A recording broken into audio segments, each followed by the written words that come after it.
Meu muito obrigada a todos. Boa noite. Que honra hoje com essa convidada especial, Vanessa Pancioni. Ela que é diretora do cursinho preparatório Damásio, doutoranda em Direito Constitucional, mestre em Direito Político e Econômico, especialista em Direito Constitucional, além de professora, além desse carisma todo, dessa pessoa excepcional que vem se apresentando. Meu muito obrigada pelo seu assejo em participar do De Frente com Gabi Barreta DV, que é um projeto em que eu entrevisto algumas personalidades jurídicas, principalmente aquelas que eu tenho afinidade, e pensando no futuro da nossa carreira jurídica, seja tanto em concurso público quanto nessa nossa advocacia 4.0. Pode se apresentar, meu amor. Eu que tenho que agradecer, uma oportunidade rara a gente falar do futuro da advocacia e do direito. Então, você que levanta essa bandeira e mexe aí, sacode, porque o direito às vezes é muito conservador. Eu tenho só que agradecer e já parabenizar por essa iniciativa tão bacana de levantar esse assunto que é importante aí para todos nós. Obrigada. Maravilha. A primeira pergunta é, fala um pouquinho sobre a sua história de superação, né, e resiliência nesse ramo de empreender dentro da educação jurídica e como define esse ciclo de sucesso como empreendedora, como gestora na educação e como surgiu essa ideia de ajudar as pessoas através da educação jurídica.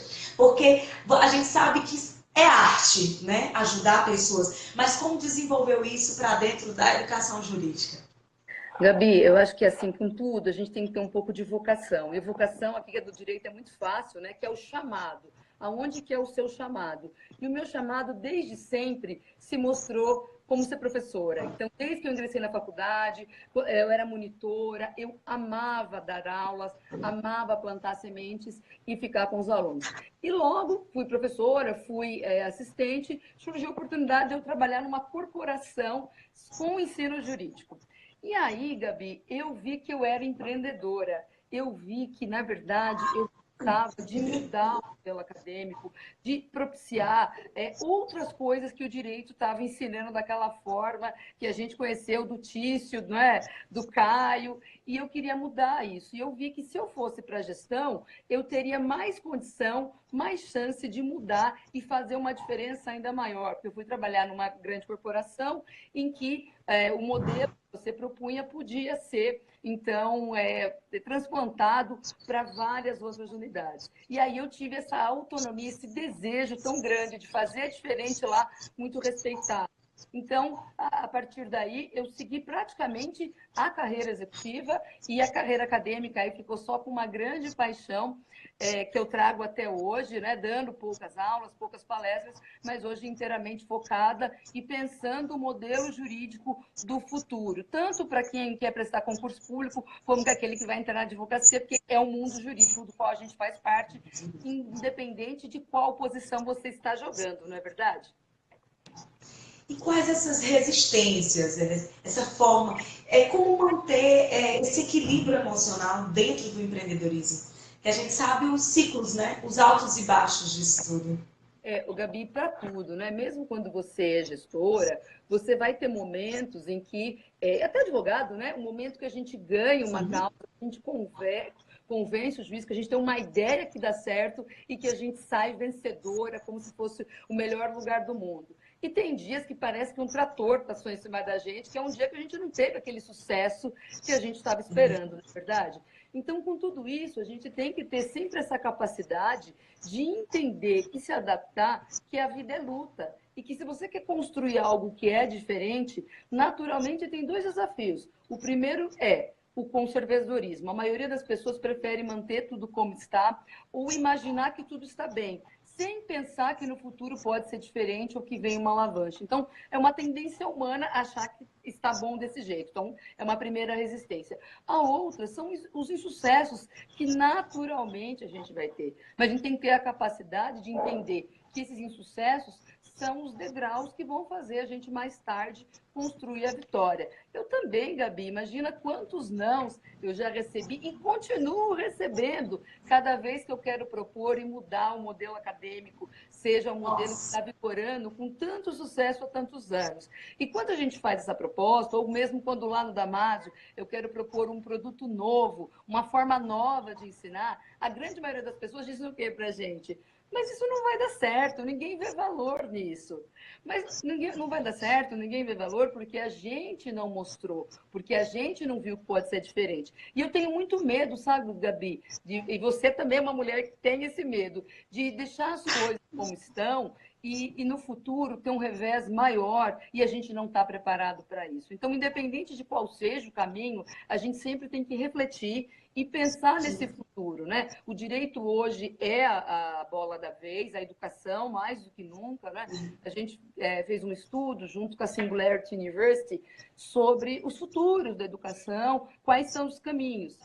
E nós vimos um gráfico super interessante da disrupção, que já houve, né? A gente sabe muito bem que houve a disrupção no táxi, não é? Hoje o mercado de táxi é totalmente alterado pelo Uber. Houve na área hoteleira, houve na área de TI, que ninguém mais precisa de diploma. E agora o próximo que nós estamos assistindo, que está bem nessa envergadura, é da educação. E sobre isso que a gente tem que discutir e se preparar para esse grande disrupção que vai haver na educação e provavelmente também aqui no direito, né?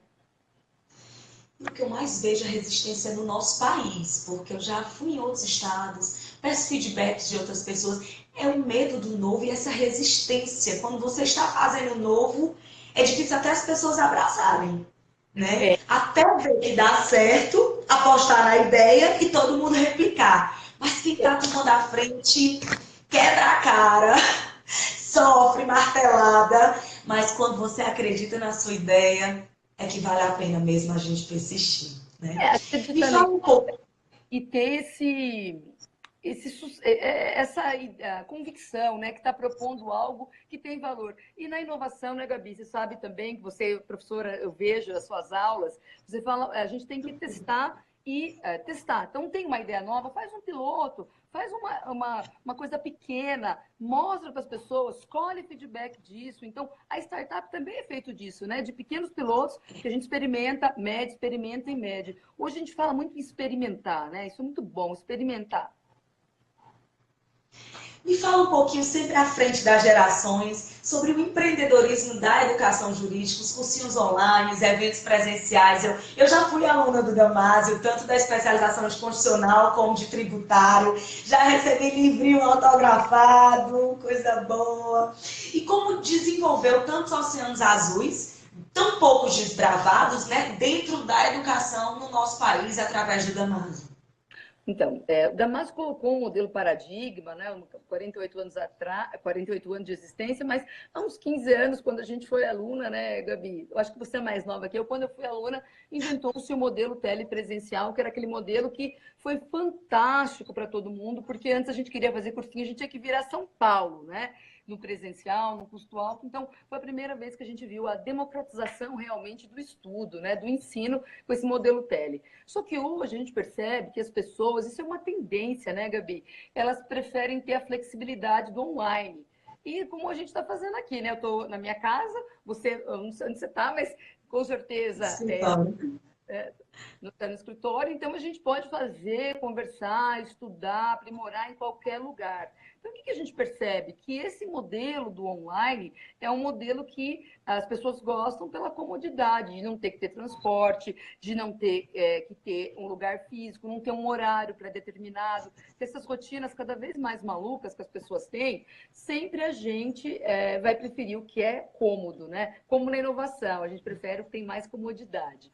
E aí, o que vem pela frente, Gabi? Aqui no Damásio, a gente tem bastante o TL ainda, porque é aquele aluno que não que quer um lugar para estudar, então vai até uma unidade nossa, fazer um cursinho tele. Nós temos um online, que ele também pode ir até a unidade para assistir, porque às vezes ele não tem também um lugar, mas a gente tem pensado no online ao vivo e em algumas outras formas, outros cursos. Por exemplo, agora mesmo em janeiro, a gente vai lançar uma linha de produtos, você está sabendo em primeira mão, hein? O que é essa residência jurídica? São os cursos que nós vamos formatar para os jovens advogados, aqueles que querem, que saem da OAB e não sabem que caminho vão seguir. Mas depois que eu tive uma conversa com você, eu vi que faltava alguma coisa nessa residência. Faltava uma preparação para aqueles que já estão formados e ainda não estão habituados com essa área da tecnologia, do direito, dos blockchains, da disrupção, tudo que você traz, né, de importante essa discussão. Então, nós vamos lançar agora, para abarcar esse novo também, as tradicionais residências jurídicas, aí, claro, constitucional, civil, trabalhista, empresarial, mas vamos lançar uma especial no direito e tecnologia para a pessoa que está no direito e já quer se preparar de uma forma diferente para os desafios que vão acontecer. Então, isso já é um prenúncio do novo, Gabi. E, assim, em termos metodológicos também, a gente vê cada vez mais a necessidade de o protagonismo, né? Então, eu entendo que cada vez mais a gente tem que ensinar pela forma de problematização, de cases. A gente vê a própria prova da OAB e as provas cada vez mais difíceis, mas também são provas que cada vez mais submetem ao aluno a um problema, né? As pessoas querem ter a capacidade de resolver problemas. E isso, então, a gente quer trazer, olha, como que você resolve problemas num contexto interconectado com tudo, de hiperrealidade? Né? A gente está discutindo, aí você está discutindo tecnologia, direito de economia, novos mercados. Principalmente o futuro da nossa profissão, né? Como vai ser o futuro da nossa profissão? A minha preocupação é, daqui a 2 anos, a gente vai advogar de camiseta? É a preocupação, né? Gabi, eu tenho alguns relatórios aqui, que um dia, se você quiser, a gente faz até uma conversa mais aprofundada sobre isso, sobre alguns relatórios da Deloitte, que não sei se vocês não, que falam a Neverland is coming, que a avalanche está vindo, que nos Estados Unidos eles preveem que 10 anos a profissão do advogado vai ser muito diferente do que ela é hoje, substituída em parte pelas law techs, né? A gente assistiu muito às techs, às edutechs, e agora a gente já vem falando aí das law techs, né? São as startups de tecnologia que pensam o direito e como será esse futuro do direito, né? Então, esses estudos, eles mostram essa curva nos Estados Unidos, né? Daqui 10 anos, essa função mais operacional do direito, de pesquisa de tendências, de como vai ser julgado numa determinada vara, um processo, qual que é a chance, né, probabilística de ganho de uma tese ou outra, isso vai ser tudo feito por inteligência artificial. Então, eles dizem lá nos Estados Unidos que haverá, né, uma parte das funções da advocacia desempenhadas pelo robô. E eu mesma tive a chance, a oportunidade de visitar o Cubo aqui do Bradesco, onde ficam várias incubadoras de tecnologia, e lá, Gabi, aqui em São Paulo, já tem lotex que estão discutindo essa ideia, por exemplo, vamos fazer um contrato, empresas, né? Muitas vezes a gente tem contratos muito parecidos, e você pede e o próprio robô monta lá quais são as cláusulas que aquele contrato determinado vai ter. Claro, gente, que isso é muito simples e fácil de executar em contratos que as cláusulas já estão produzidas por algum advogado, elas já estão bem formatadas, bem tagueadas, e aquele robô ele vai fazer essa possibilidade de juntar aquilo. Mas tem muitas outras funções, né, Gabi? Que nos Estados Unidos, principalmente com a função do advogado lá, é muito intensa, né? Tem um grande número de advogados, eles discutem isso muito, a tecnologia e o direito, e tem a discussão também do seu lado, né? Como que o direito está se preparando para regular as novas relações sociais da vida, né? Isso não para de crescer nunca, não é? Como que o direito vai cuidar das startups, como que o direito vai cuidar dos novos direitos que estão surgindo. E desde que eu me formei, há mais de 20 anos, né, a gente não para de ter proteção e novos ramos e novos oceanos azuis, né? O que eu tenho certeza, Gabi, é que esses oceanos azuis não param de nascer, porque a vida não para de mudar, de ser complexa, e naturalmente a gente vai precisar do direito sempre para regular como vai ser isso. Então, tem coisas mais reguladas, menos reguladas, o direito às vezes demora para ter a regulação que a gente espera, a gente vê isso no marco civil aí da internet, né? Todo mundo esperando alguma resposta do direito, e demora, né, Gabi? E agora a gente Sempre. nas startups a sua luta, né, de trabalhar muitas relações econômicas, sociais, que estão advindo dessas novas relações e que a gente do direito tem que pensar nas novas formas de tributação. E isso não para, né? Eu acho que aí vem a minha grande paixão acadêmica de interpretação, de hermenêutica, porque a beleza, isso o robô nunca vai poder nos roubar, é a capacidade de interpretar, de achar novas decisões, de achar novas formas de rever o mesmo problema e de atualizar. Você sabe, Gabi, que tem uma coisa tão interessante de mim? Quando eu era aluna, né, eu me formei, eu entrei na faculdade em 97. E eu não me conformava. Como que eu podia estudar um Código Civil que era de 1916 e eu estava em 97? Como que era isso? Eu ficava conformada. E esse mesmo inconformismo dessa menina acontece até hoje. Então, toda vez que eu me deparo com uma relação social, eu falo, mas um robô nunca vai fazer isso, porque essa criatividade hermenêutica, tudo isso que vem da beleza do direito, isso nunca vai morrer. Então, isso que a É gente fala. intrínseco do ser humano, né? E o mais engraçado, só os rebeldes, os inconformados, aqueles inquietos, é que efetivamente descobrem esses oceanos azuis porque não se adaptam ao que o mercado, ao que o sistema te impõe. Isso é maravilhoso. Não pode se conformar, não é? Se eu falar para um pessimista assim, nossa, o direito vai mudar, vai ter mais operacionalização, mais mecanização aqui um tempo e tal, a pessoa fala, nossa, eu não vou fazer direito, nossa, profissão horrível, mas que coisa, não é verdade? Depende para quem você fala, mas são oportunidades que nascem a cada dia. Me fala como enfrentava e enfrenta os nãos, as reprovações, as frustrações, essa ansiedade na arte de empreender. Como ter equilíbrio emocional. Você já falou um pouquinho, né? Que enfrentava os nãos, que é diário, porque já estava no meu script. Quer complementar com mais alguma E coisa? isso é sempre importante a gente falar, porque às vezes as pessoas pensam, né, Gabi, que é sempre bom, porque a gente está sempre sorrindo, que a gente não enfrenta o não, que não tem os dias que também são difíceis para cada um de nós. Mas eu acho Demais. que eu tenho, assim, que me ajuda muito, é essa convicção eterna de que as coisas sempre fluem para o melhor e que vai melhorar sempre. Que se hoje for um dia ruim ou um não, eu vou achar uma outra forma de encaixar o mesmo problema ou até me convencer, né? Porque a gente também tem que se convencer que às vezes a ideia não é boa. Isso acontece, a gente não é gênio.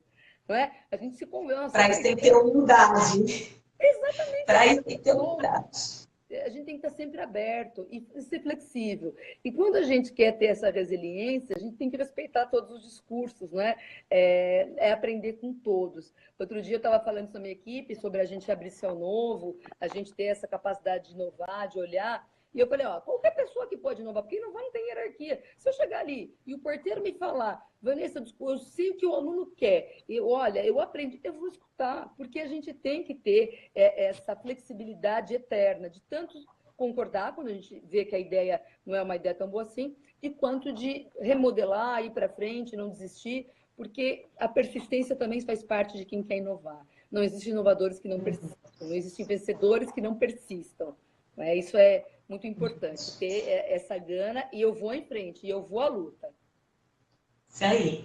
E qual a dica para se manter no mercado tão competitivo por tanto tempo, né? Sendo excelência no mercado, com tanto profissionalismo e essa bagagem pessoal toda, né? Influenciando e impactando vidas.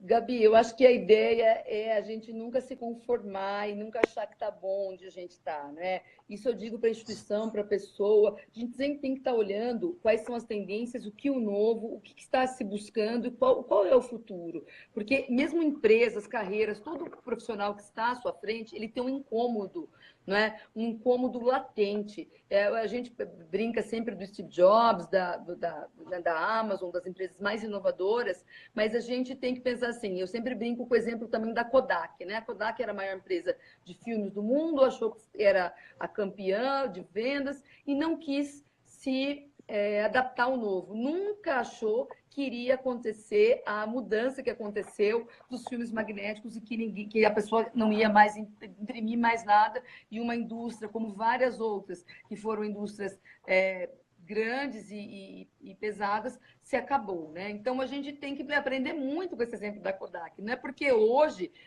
a gente é campeão que a gente vai permanecer para sempre. Então, olhar o outro, olhar o que está acontecendo, olhar para frente. Por isso que todas essas discussões a Navalente Coming, a profissão do advogado, qual vai ser o futuro do direito, as regulações, a gente tem que estar se perturbando com elas, tem que estar se incomodando com elas. E tem que estar incomodando como será esse novo, como será o direito. Tem um pouco de exercício também imaginativo, né? Como será esse futuro? O que nós vamos fazer para esse futuro? Mas, principalmente, mente, coração aberto. Porque uma coisa que eu acho que o empreendedor tem é esse brilho no olho de vamos fazer diferente, vamos mudar, vamos para cima, né? Não pode se conformar. Vamos para cima em qualquer posição que você esteja. Boa. E como enxerga as novas tecnologias, o blockchain, a inteligência artificial, como os profissionais devem enxergar essa quarta revolução industrial? Você já falou um pouquinho, né, da parte robótica, o futuro dessa parte de anticorrupção através do blockchain. Quer fazer mais alguma colocação? Eu quero sim, eu acho que a gente, voltando, unindo tudo, a gente não pode nunca entender que isso não vai acontecer como a Kodak entendeu que não. Isso não vai chegar no direito, imagina, demorou 10 anos para ter processo eletrônico. Gente, isso já é uma realidade. Se você for lá nas Lotex, você já vê alguns robôs fazendo essas previsões de julgado, para principalmente grandes escritórios e já em grandes corporações trabalhando. A gente tem que se abrir tentando, primeiro, entender o que está acontecendo, quais são as regulações que pode vir a advir disso, estudar, se preparar, conhecer. Uma coisa que, independente de que área você atue no direito, você já deve ter descoberto que o conhecimento é muito perecível, que a gente tem que continuar aonde a gente estiver estudando, aprendendo.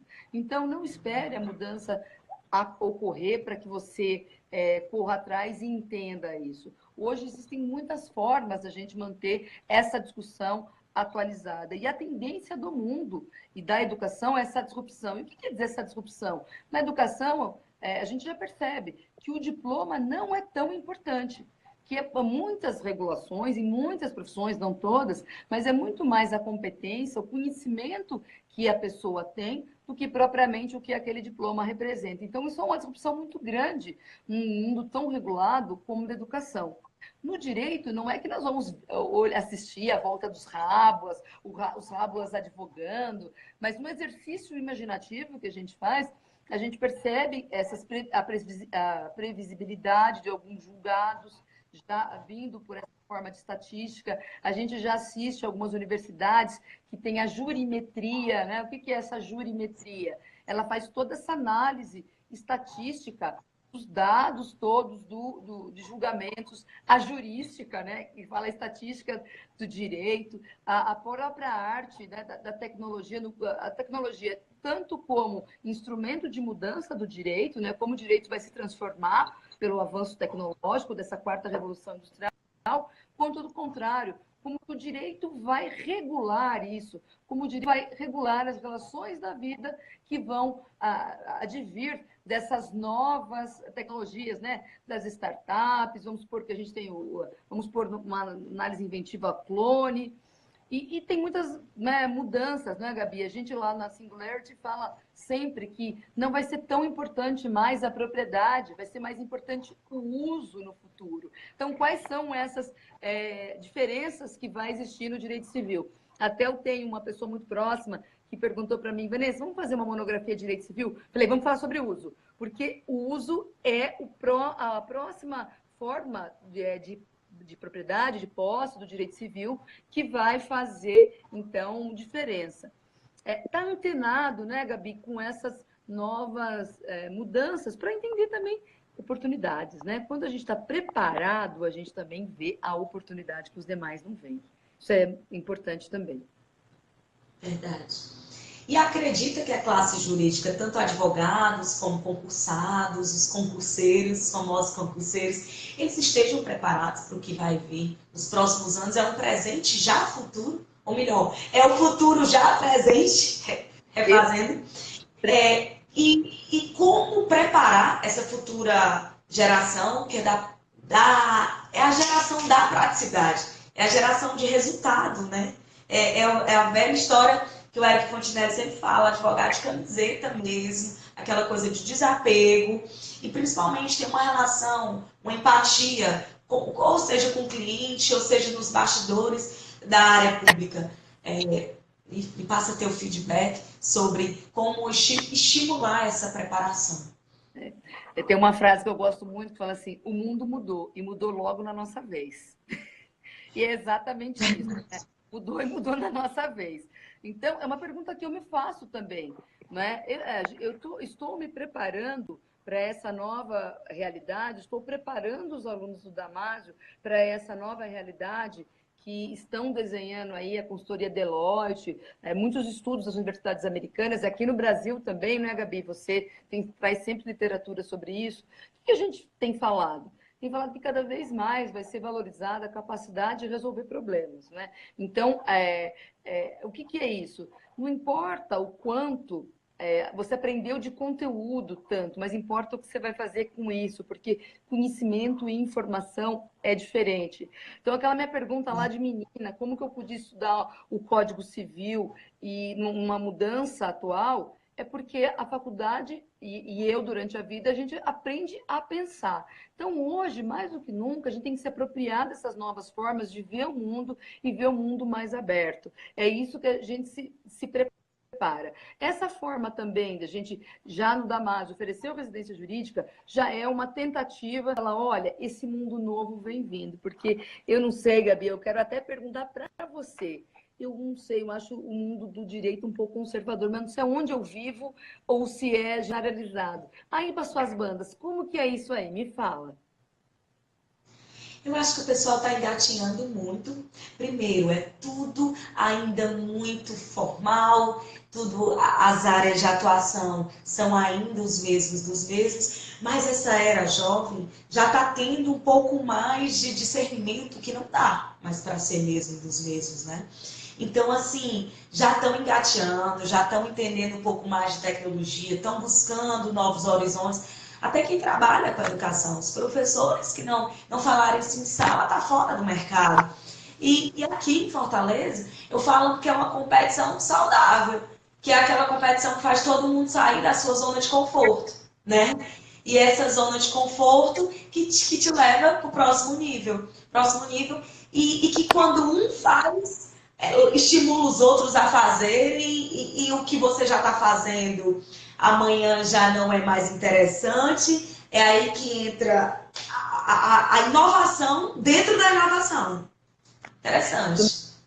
Isso mesmo, Gabi. Agora, no mundo do concurso, o que a gente tem feito? A gente tem cada vez mais prestigiado essa forma de resolução de casos, no sentido de ensinar o aluno realmente a construir com ele a solução do caso concreto, porque é uma tendência, inclusive, das provas, é uma tendência de ter um judiciário bem mais focados nas provas de concurso na resolução, e também a gente percebe muito que as pessoas gostam, as pessoas gostam de ter uma diretriz e depois um acompanhamento disso. Então, a gente tem algumas iniciativas já de coaching de estudos, de coaching de como estudar e até comportamental, né? Porque às vezes a própria pessoa se sabota porque tem um comportamento psicológicos que não atrapalha. Mas a tendência, claro, a tecnologia da educação é a bola da vez. A gente não pode desprezar jamais o papel da tecnologia da educação, sem desprezar, claro, o papel do professor, do aluno, que são os protagonistas desse relacionamento. Mas o futuro, Gabi, será um futuro grandioso. Eu não acredito num futuro disruptivo ruim, não. Acredito que a educação vai ter cada vez mais elementos para se democratizar. As pessoas vão poder focar, os advogados, todos os operadores do direito, nos elementos mais importantes das relações jurídicas, não essa tendência, a jurisprudência, tal, o próprio computador vai fazer, mas vai acabar a ele um trabalho interpretativo, um trabalho de entender as partes, um trabalho de dar aquela solução realmente especial da régua de Lesbos para aquele caso concreto. Isso é bom, porque essa automatização vai gerar mais tempo para fazer o que é realmente importante no direito, que às vezes a gente percebe que está ficando muito mecanizado, né? Muito repetitivo essas demandas, e com esse tipo de solução eu entendo que é uma forma de mitigar isso e voltar àquela beleza do direito, que é o refletir, o criativo e pensar nas partes como você está propondo aqui. Maravilha. A bandeira que eu acredito é a advocacia empreendedora humanitária, levanto isso sempre em todas as minhas palestras, em todos os eventos, mas como trazer essa mudança de uma coletividade, sair de Sena, Vanessa, Damásio, e pensar mesmo num bem comum, levando isso para a prática da educação jurídica, além do que você já vem fazendo muito bem, com Olha, Damásio. eu fui muitos anos professora de primeiro ano da faculdade. Quando você é professora de primeiro ano, você acredita nas pessoas e acredita no direito, né? Acho que não tem como. Acho que eu me tornei professora de interpretação dessa paixão que eu sempre tive de estar no meio do primeiro ano e colocar essa semente dos valores do direito, do papel do advogado e do operador do direito, onde quer que ele esteja. Então, o que eu entendo é que na educação mesmo, e a Damásio, a gente pertence a um grupo que é a de Talent, tem várias também escolas de graduação, e a gente, inclusive, tem trabalhado a matriz acadêmica junto dos cursos, porque eu acredito também muito nas disciplinas de formação humanística. Não é porque eu sou de formação humanística, mas a gente percebe a diferença entre o profissional que tem só as disciplinas estritamente técnicas e aquelas que embalam com essa formação, que são as ciências que são irmãs do direito, não é? E essas ciências são irmãs, elas são a beleza do direito, porque o direito só existe quando ele é um reflexo da sociedade e ele existe para a sociedade, pela sociedade.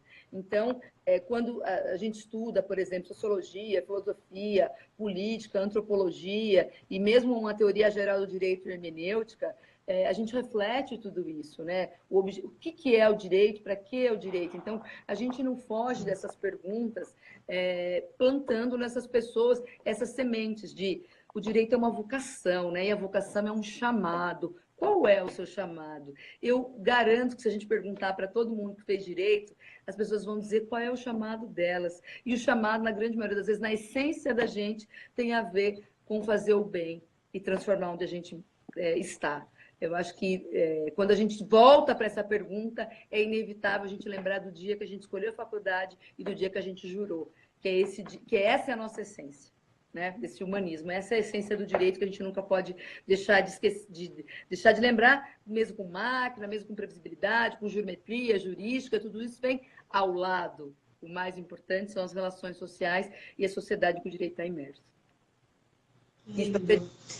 Vanessa, para finalizar nossa live, todo amor, né? Meu muito obrigada por compartilhar tanta sapiência, tanta experiência de vida e os desafios que toda carreira necessita ter. Necessita, porque a gente tem que subir de nível, precisa passar pelos desafios, né? Senão a gente estaria na velha e boa zona de conforto. Dá um conselho para aquele jovem advogado, ou aquele estudante da faculdade, já que você falou, que iniciou o primeiro ano, né? Lecionava no primeiro ano da faculdade, aquele que é indeciso na profissão. Eu mesmo já cheguei a estudar para concurso por um bom tempo e iniciei os meus primeiros passos na advocacia, tive que fazer a escolha.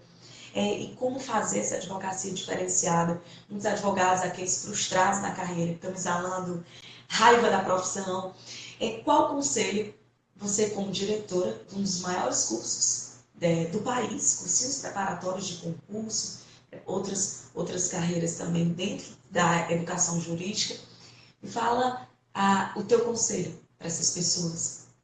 Olha, é um conselho para cada um, mas vamos lá. Eu acho que o primeiro ponto é a gente olhar para dentro e perguntar qual que é o teu chamado.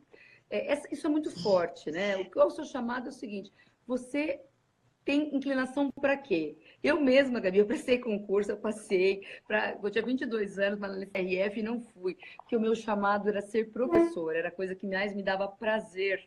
Isso muda também, olha, eu queria ser professora e depois, ao longo do tempo, vi que, na verdade, eu queria mudar mais. E para mudar mais, talvez eu tivesse que ir para a gestão, para influenciar mais gente naquilo que eu acreditava. Então, acho que o primeiro é você olhar o seu chamado. E segundo, para aquele advogado que está trabalhando, o direito tem muitos oceanos, o direito é muito amplo, o direito é um instrumento de trabalho maravilhoso, porque o direito permite para a gente tanto ser advogado, como ser juiz promotor, como ser executivo, com os vários executivos que são do direito, que o direito dá uma capacidade muito grande para a gente pensar, persuadir e influenciar. E todas essas três habilidades que a gente treina muito de direito são importantes em várias profissões. E para quem está hoje, nesse momento, inconformado com o direito, com o campo de trabalho do direito, você olhar ao lado, olhar a cosmovisão e liste tudo que o direito tem, todas as possibilidades que o direito tem.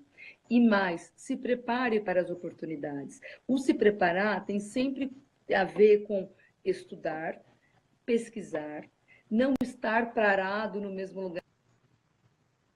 Então, a Gabi está falando aí que ela fez 2 especializações, agora ela não para de estudar. Então, a gente tem que, no direito, ter esse inconformismo de se preparar, de se abrir, de olhar para o lado. O direito não para de crescer nunca, porque nunca vai houver inovação, houver mudança, haverá o direito. Talvez o direito diminua no que a gente conhece de separação, divórcio, cláusula trabalhista, porque isso, o mercado realmente tem muita gente fazendo e tem uma concorrência muito grande. Mas quando você olha concorrencial, ambiental, regulatório, ECA, startup, tributário, dessas novas formas de consumo, na verdade, a gente não tem profissionais para essas demandas. Então, é algo que é paradoxal. Como a gente pode ter muita gente e pouca gente preparada. E isso tem a ver com a gente sempre estar preparado para as oportunidades e olhar ao lado.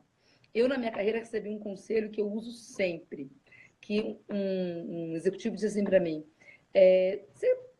você olha as bolas que estão quicando fora e pega e veja essas bolas e pega essas bolas. Quando eu comecei a trabalhar, que eu era coordenadora de curso, ninguém queria saber de regulatório, ninguém queria saber de TI, ninguém queria saber de comércio, ninguém queria saber de nada. E eu falei, não, mas eu quero mudar a educação, mas para mudar a educação eu tenho que entender tudo isso, porque aí eu vou chegar lá para o executivo-chefe e vou falar, ele vai me respeitar. E eu fui pegando todas essas bolas fora que ninguém queria. E hoje, essas bolas fora fizeram a diferença na minha carreira. Muitas coisas que eu fiz diferente, que ninguém queria, que fizeram a diferença e que eu falo para você também, prestar atenção na bola que está quicando fora, porque pode ser essa bola que vai, daqui pouco tempo, fazer a diferença na sua vida e na sua carreira. Então, estude, seja flexível e olhe para o seu lado, olhe para frente, para tudo que está acontecendo em volta, para o direito principalmente. Amém, amém. Muito obrigada por tudo. Foi maravilhoso compartilhar esse momento com você. E um forte abraço para todas as pessoas. Tanto carinho que você recebeu, tantos professores, tantos alunos aqui, só desejando energia boa e parabenizando o seu excelente trabalho. Tá bom? Muito obrigada, Bia. Eu que agradeço, parabenizo pela sua atuação e ser desbravadora, corajosa. Você é uma mulher especial e ainda a gente vai falar muito sobre esses novos momentos aí das avalanches em Kamen. Pessoal, muito obrigada. Um grande abraço para todo mundo e até a próxima. Obrigada. Boa noite, fica com Deus. Um forte abraço. Tchau, tchau.